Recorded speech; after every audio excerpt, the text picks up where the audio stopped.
All right, I'm going to go ahead and call this meeting to order. This is the Municipal Audit Committee meeting. We're noticed today from 12:40 to 1:40 p.m. here at City Hall, room 155. Let's go ahead and start with Assembly member introductions. Daniel Voland. Felix Rivera, and then do we have any Assembly members on the phone? All right, and then we only have one item of business today. We have our internal audit report 2025-03, Anchorage Eagles Rights Commission. We were going to do a report out on the ACFR and various other audits, but BDO is unable to be here today, so they will they will continue to give their regular Friday weekly updates that they give to the committee. All right, let's go ahead and move on to then our new business. I will go ahead and ask any of the Anchorage Eagle Rights Commission staff who are here, if you want to come up, please. So what we're going to do is start with an overview of the audit by internal audit, and then I will turn it over to the Anchorage Eagle Rights Commission staff to give any presentation, share any words that they would like, and then we'll go into questions. So I'll go ahead and turn it over to our auditor. Thank you, Chair Rivera. My name is Scott Lee. I'm with the Office of Internal Audit. On May 29, 2025, we released the Internal Audit Report 2025-03, Anchorage Equal Rights Commission.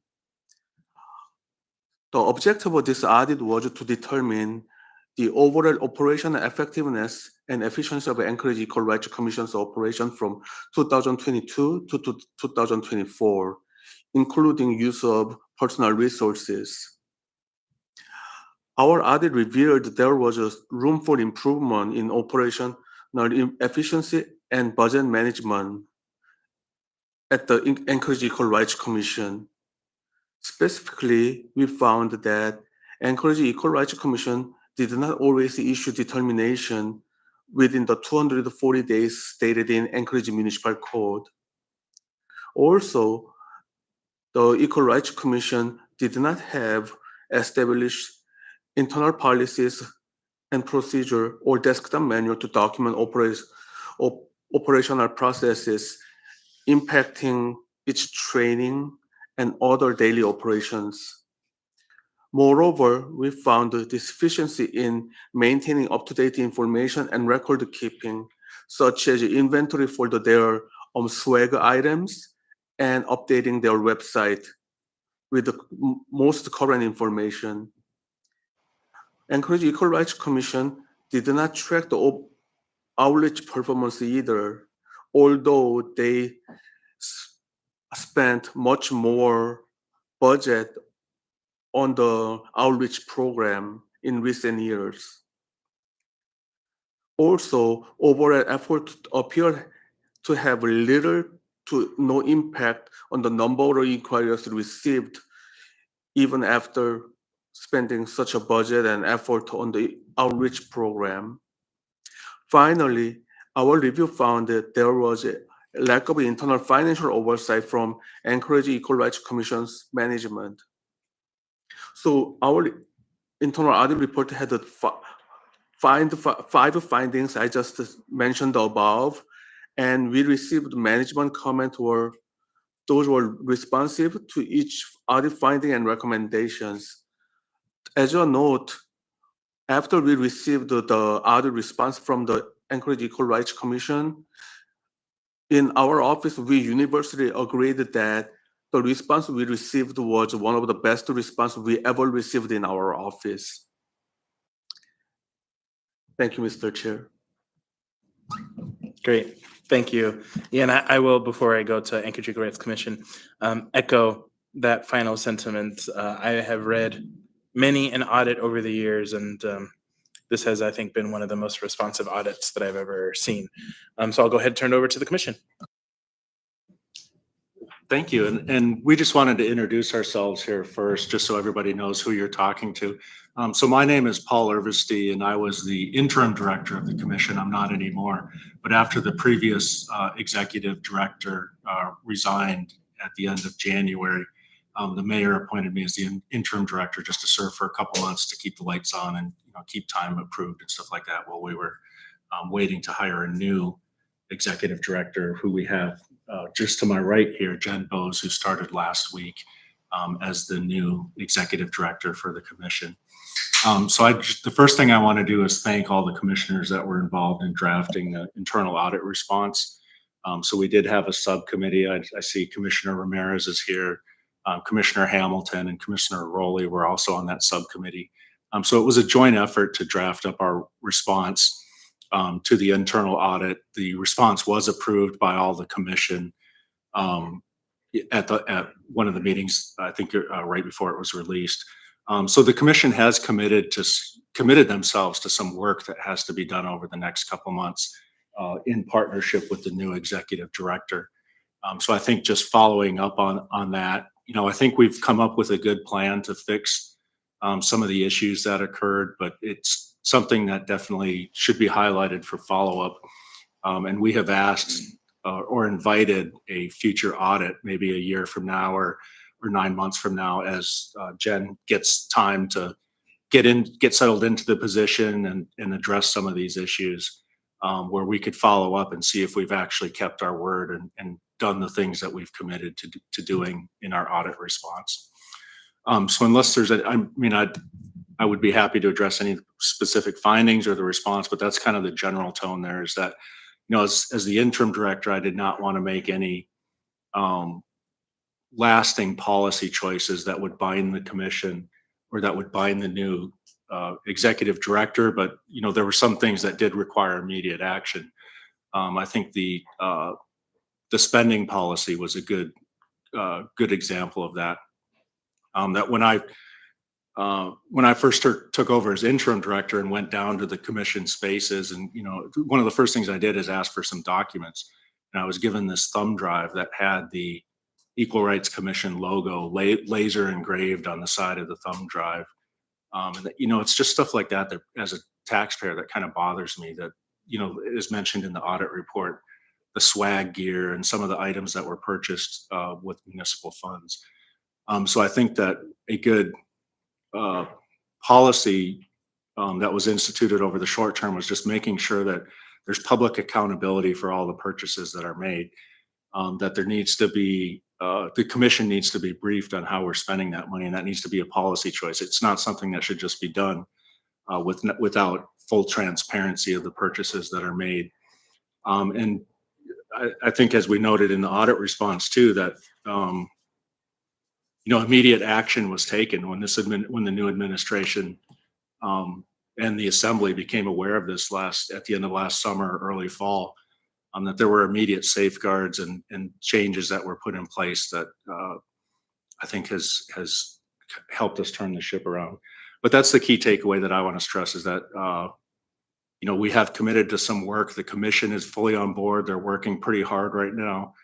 In the past, they weren't necessarily meeting on a monthly basis, but they've started doing that again. They've been very active and very involved over the last few months. So I think just following up, giving Jen an opportunity to get settled and to make progress on some of these things that we've committed to, and then making sure that we've done them, would be a good plan of attack here for us. So, and I think I've talked enough. I'd like to turn it over to Jen to say what she wants to say. Yes, if I can just add that not only has the commission been working hard, but already in my 7 or so days, we've taken the audit report as a staff and turned those into our strategic objectives for the next 6 to 12 month period, to make sure that we address all of those issues and have protocols in place to make sure that we're addressing all of the audit findings. Thank you. Oh, if I could just add one other thing. So I just wanted to stress that, as we noted in the audit report too, there was a complete turnover in staff at the Equal Rights Commission. So we have our new lead investigator here with us, Lynette Harley, who's made some great progress over the last couple months with the investigators, and the staff that's there now was not there during the times mentioned in the audit. Great.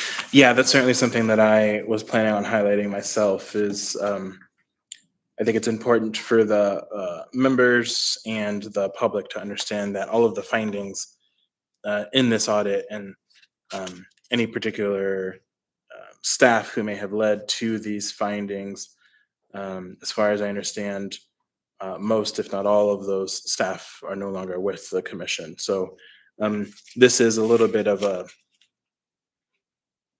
autopsy of what happened in the past and looking forward to something new that will occur in the future.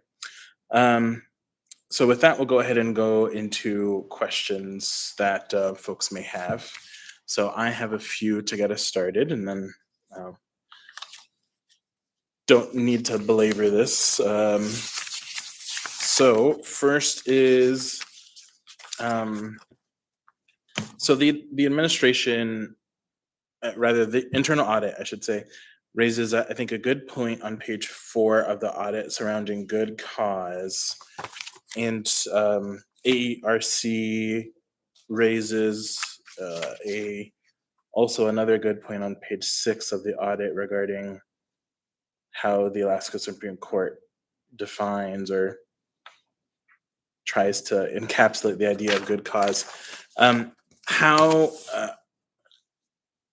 is the commission going to be looking at that idea of good cause, and particularly in relation to extending,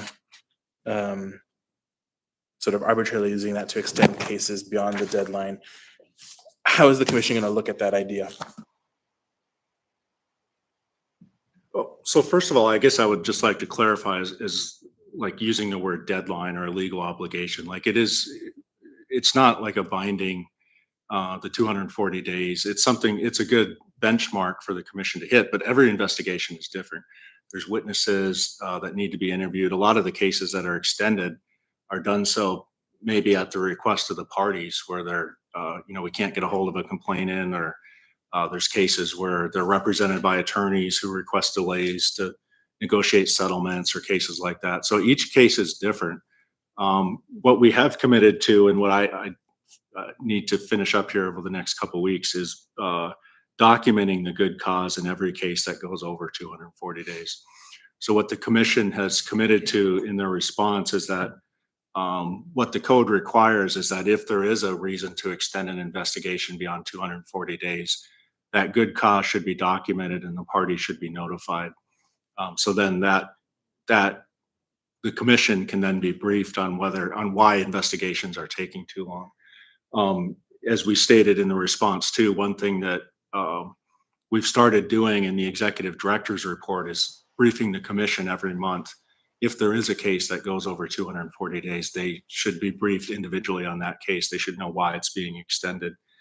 So that way the commission can kind of keep track of it too on a month by month basis. If they see those numbers going up, or if they see reasons that don't make sense or that don't really justify an extension, that they can question the executive director on that and get more information on a particular case.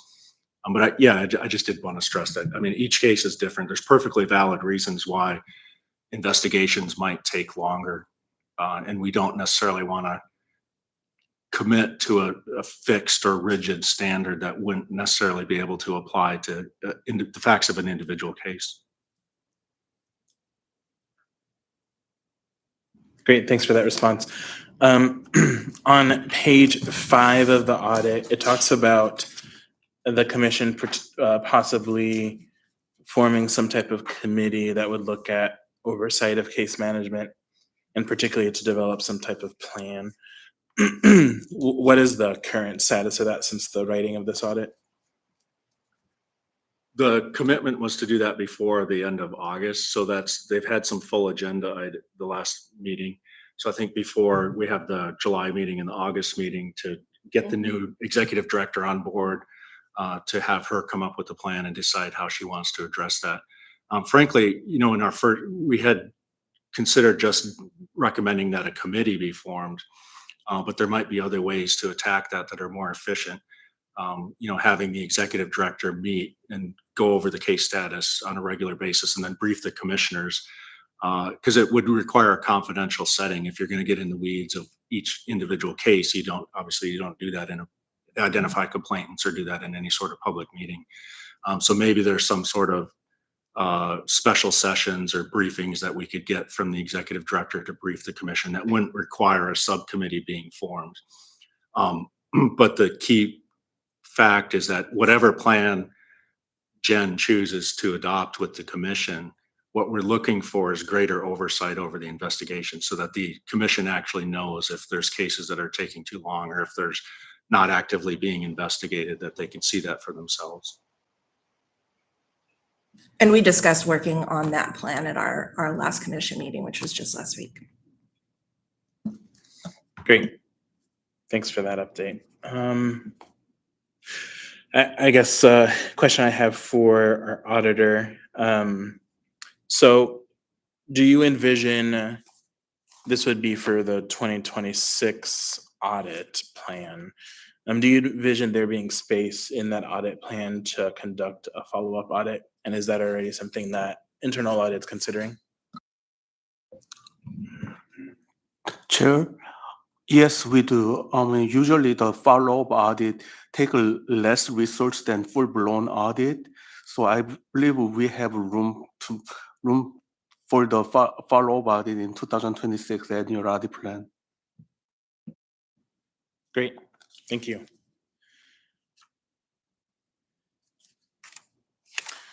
All right, so that addresses, I think, most of the issues that I had, at least relevant to the case management issues.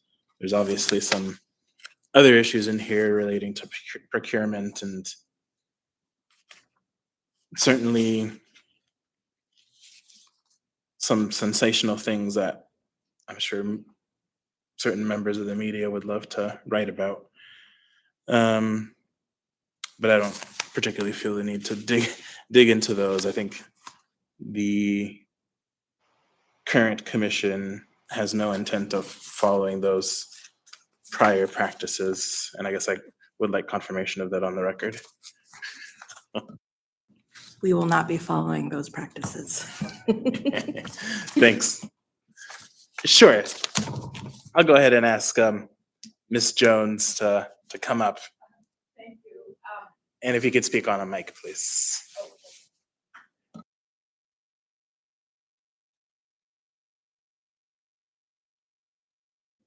Thank you, Mr. Chair. The mayor's office and the administration have, to some degree, addressed the prior practices in the memo that was dated in September after the administration found out about the purchases. And that procedure is going to continue, and it does include that the commission has to have pre-approval from the administration before they purchase outreach materials. So that's one point. The second point, if I could make it, is that the administration has reviewed the audit and also will be considering preparing some comments about the management responses to the audit to assist the commission going forward with financial matters, which the administration has a finance department, we have a budget department, and we have staff and departments that can support the commission in those areas. And we just wanted to let you know that we will probably have some comments that could assist with that. Great, thank you. All right, any other? Yeah, go ahead, Member Boland. Thank you. So we touched on, I think it was the August 31st, no later than date. Maybe we'll still be on track with at least a plan for a plan. And then the other sort of no later than dates in the responses, do we feel like we're on track of those? I think there was a November 30th for like a policy manual. There was a couple different November 30th deadlines? I guess how do we feel like we are progressing through the implementation of these responses? Again, yes, we had some brief mention of those at our commission meeting last week, my first commission meeting, and have already met with the staff, turning those into strategic objectives and developing a plan for how we will put these plans together by the deadline. Great, thank you. I appreciate Thank that. Yeah, I guess that brings up another question for me, which is, so the assembly gets an annual report from the commission, which details the cases, how many cases were done by the benchmark, how many weren't, how many are left over, all of those things. Has the commission considered, at least in the interim, while the commission fixes its internal issues, consider doing more regular public reporting, whether that's to the assembly or to the administration, on how things are going with case management?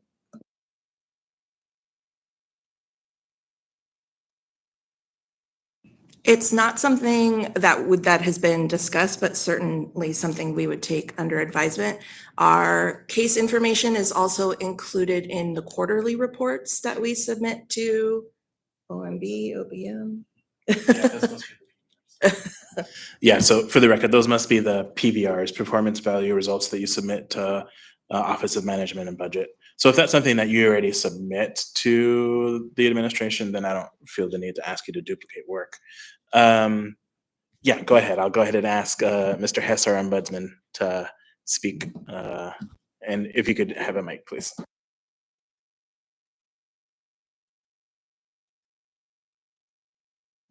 Thank you, Mr. Chair.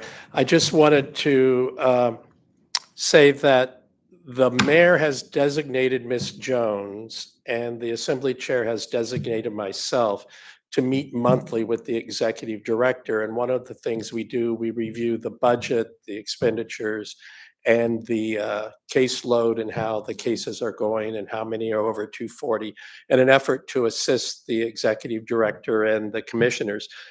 Historically, it's been the municipal manager that would do a monthly check-in with the executive director. But over the years, we all know how busy the municipal manager is, and those meetings tended to fall by the wayside. So the mayor and the chair decided that designating Ms. Jones and myself would be a way to ensure that those monthly meetings happen, so we can assist the executive director and the commissioners with any issues they might have. Great. Thank you, Mr. Hess. That's good to know. All right. And I'm sorry, are you a member of the public? Oh, okay, great. Yeah, if you'd like to state something, if you could state your name for the record, and then we can give you a mic.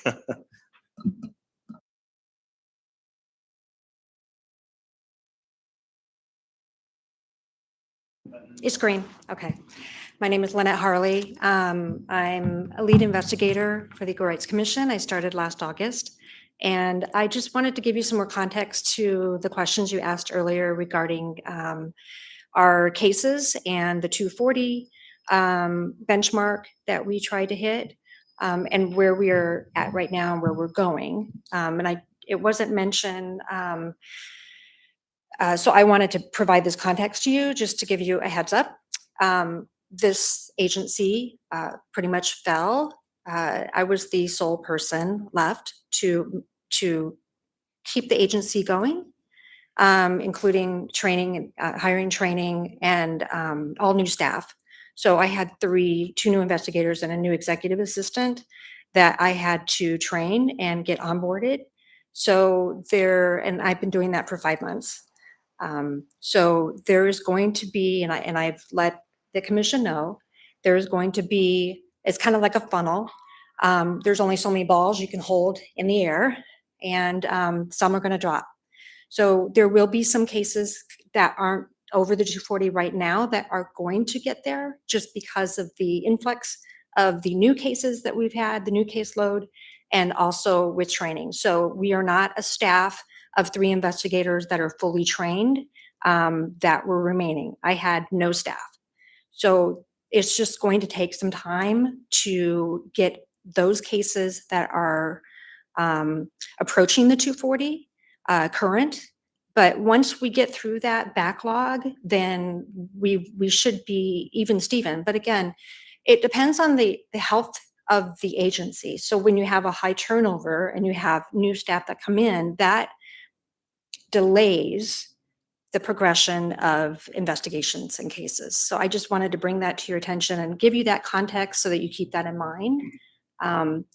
Our staff is doing really well, and we are doing our best to stay on it. We inherited cases that were behind, and most of them, there's only a couple more that of the old cases that are about to be resolved, but we do have other cases that came on that are going to be approaching.